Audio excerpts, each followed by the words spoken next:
నేతాజీ సుభాష్ చంద్రబోస్ జయంతి సందర్భంగా parliament Samvidhan Sadan central హాల్లో ఆయన చిత్రపటానికి ప్రధాని మోదీ ఘన నివాళులర్పించారు. స్పీకర్ ఓం బిర్లా, రాజ్యసభ విపక్ష నేత మల్లికార్జున ఖర్గే కేంద్ర మంత్రులతో కలిసి ప్రధాని నేతాజీ పోరాటాలను గుర్తు చేసుకున్నారు. అనంతరం సంవిధాన్ సదన్ హాల్లో విద్యార్థులతో ప్రధాని మోదీ ముచ్చటించారు.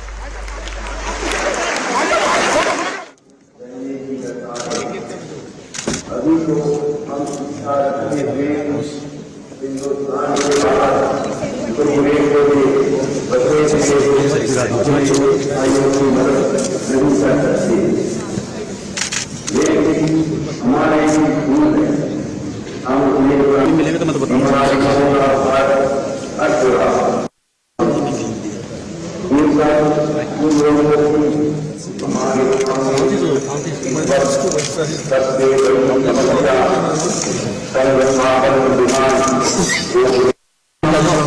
अपने